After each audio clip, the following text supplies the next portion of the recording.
Good morning, everyone. It's Thursday, May 15th, 2025 at 7:59 a.m. Eastern Standard Time. We're going to get into some update here for XRP as we've seen the cryptocurrency market reverse back down. We'll take a look at gold and silver to see if the precious metals are about to go up here today after the kick down the last few days. I have updated my technology. It's a 32-inch TV, which I'll zoom in very close. I'm going to sit in my chair to make this a little bit more the ease of viewing. It's a much better screen. It's smaller, but it's a much more intuitive screen.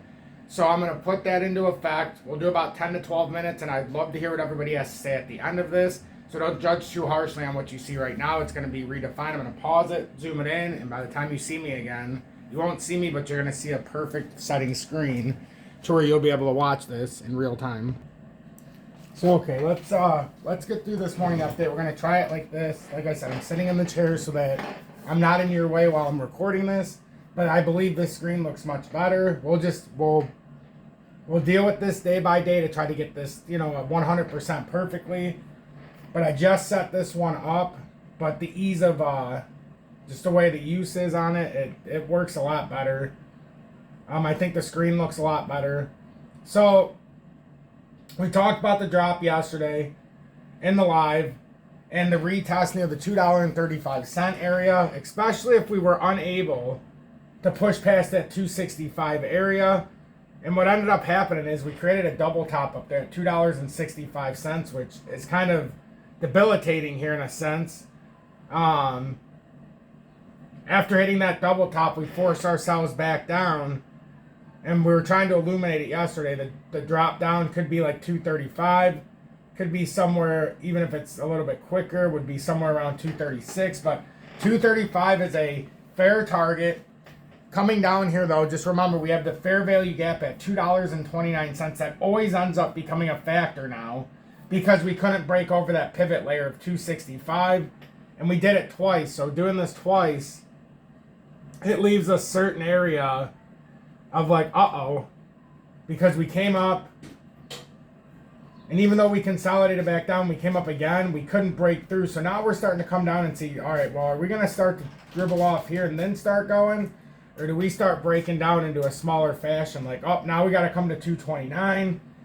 Now our overall pattern is in jeopardy as far as the breakout attempt.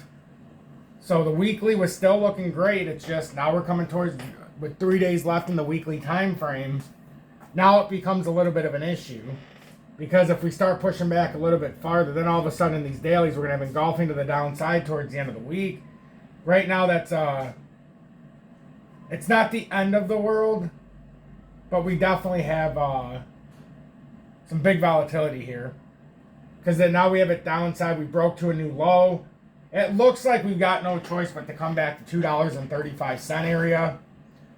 Even if you look at this in the smaller time frames, like the 2 hourly, it's still, this is where we could reverse, but it's going to take some noise here now. Like, it's really going to take some work for us to get out of this bearishness now. Like, in my opinion, like now we've set ourselves up here to where it's going to take a minute. You're not just going to come outside of this now, unfortunately. So we'll see if we can get a reversal here. This would be the first area where we could try to reverse a little bit.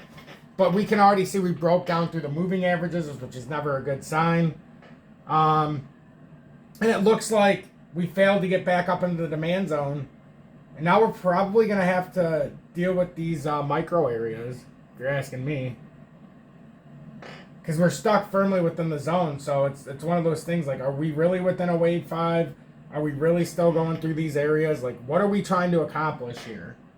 So we're stuck in between demand and distribution. We couldn't get into demand. Distribution, if I come over farther, I can bring this over here so everybody can see it. Whoops. Okay. Not want it to be a problem this morning.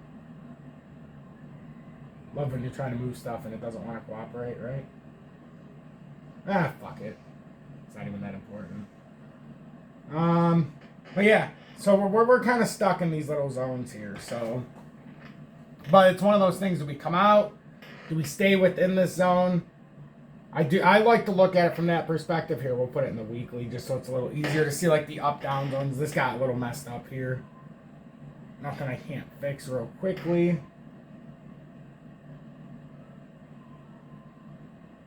There we go. So it really ends. I don't care about seeing all this now. Because now it messed up my stuff. But no, it's just a fight now. We're in a battle right now, whether or not we can get through the demand back, or through the distribution and get actually firmly back in demand. We haven't been able to do it yet, but that doesn't mean we won't be able to in the future. So just things to pay attention to. But we're firmly stuck in here. It almost looks like if we come down too far and we were to lose that $2.42 area, that we could end up finding ourselves coming out pretty far back. I don't like this drawing tool thing on. But if we find ourselves falling through that, man, we could find ourselves coming back up to distribution, and that would be interesting. But you have to wait for this, for us to see if we can break through this support structure or not. It's going to be that 235. If we break through 235, it gives us that chance where we could fall back, theoretically, into that demand zone. I mean, distribution zone. So a lot to watch, a lot to pay attention to. We're not going to be able to judge a lot today. We're going to see if this continues down for another 12 hours and see how this fares. Next area to come to now that we lost 252 is going to be that 20-day, and that's getting close to $2.29. So we're getting dicey here for real. Like, we are really getting dicey here. Even if you draw it like the cup and handle, I mean, you're coming back within these areas now where we could end up, and for theoretically, we could end up pushing here almost like a cup and handle, and we could play this all the way out. This could actually come all the way through as like a channel as well. So there's a lot we're going to have to watch here. Well, we got to finish this up. It's 8:08. I got to get my son to school. But real quick, in the last couple minutes, Ethereum's rotated back down by 2.2%. So that's not necessarily a good sign. Monthly's engulfing to the top. So that is a good sign.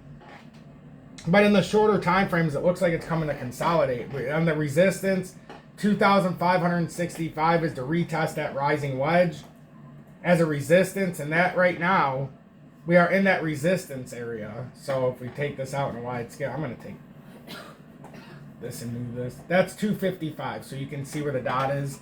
But we need to get over that 2,565, which is right at the resistance of the breakdown of the rising wedge. So it's still engulfing in the weekly. We just need to get this carry through. If Ethereum can get the carry through, we're going to be looking pretty hot here. If Ethereum hits a rejection and falls back down, well, it's too early for the reversal. So, I mean, that's a lot of it hinders there on Ethereum. And then Bitcoin's down 1,199 or 1.18% this morning.